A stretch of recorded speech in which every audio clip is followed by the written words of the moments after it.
questioned him. "Are you the Messiah?" Pilate was asked. The guards would accent Jesus' silence with the blunt end of a spear, causing him to double over with pain. His silence was infuriating to him. As this mock trial continued, the Jewish guards became more brutal, and they repeatedly slapped and punched his face or spit on him. Their attempts to make him respond turned to sport, as they blindfolded him, beat him, and demanded that he prophesy about who had hit him. One even went so far as to grab his beard and pull it out. Jesus, aside from the low, pain-filled moans he uttered in the midst of this humiliation and torture, was silent. Jesus was pronounced a heretic and sentenced to death. The religious leaders decided to transport Jesus to the Roman governor, Pontius Pilate. They were not allowed to carry out capital punishment and needed the Roman governor to formally sentence him to death. Pilate examined Jesus by asking him if he was the king of the Jews. Jesus neither admitted nor denied it, saying simply, "You say that I am." Sensing something was different about the man, told the noisy crowd that he could not find fault with Jesus. In an attempt to spare his life, Pilate reminded the multitude that in observance of the Passover, he could release a prisoner of their choice. Instead of calling for Jesus' release, the crowd called for the release of Barabbas, a prisoner who had been charged with murder. Still not convinced that Jesus must die, Pilate had him taken away to be scourged.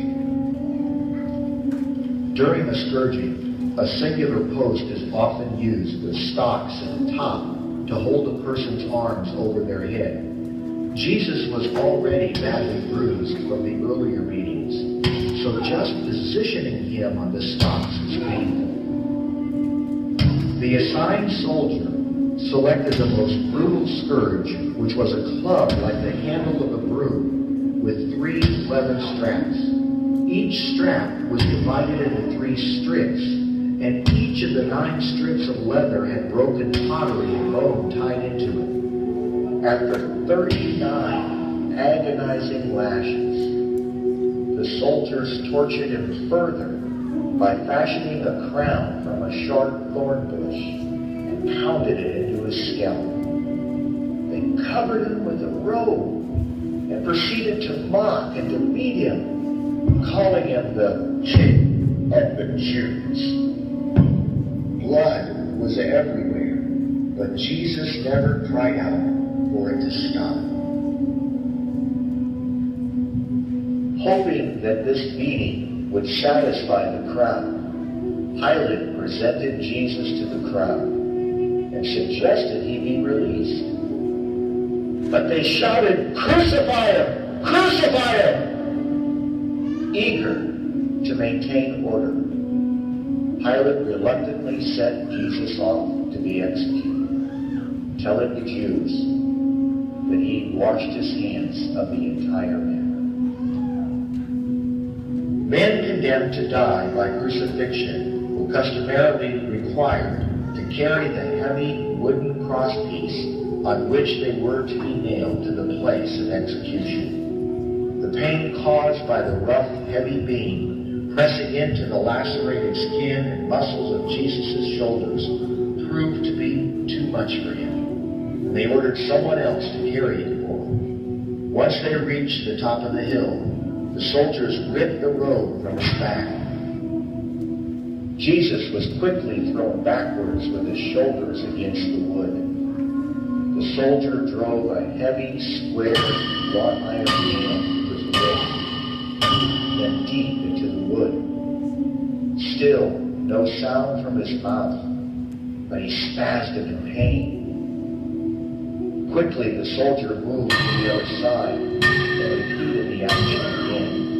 The cross was then lifted into place.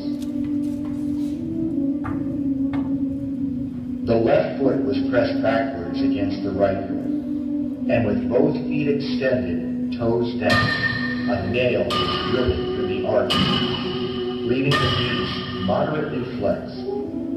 Jesus' desperate attempt to breathe would require him to pull up on his pierced hands, push down on his spiked feet, and draw his raw, lacerated back against the wood.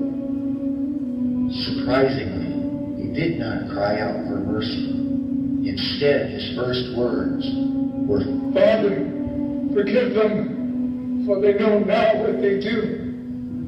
And as Jesus felt the chill of death draw closer, he humbly whispered, Father, into your hands I commit my spirit. And he died. Just to be sure he was dead, one guard thrust a lance through his side. The sky grew black, and the whole earth seemed to mourn the fact that he was dead. Surely he must be the Son of God.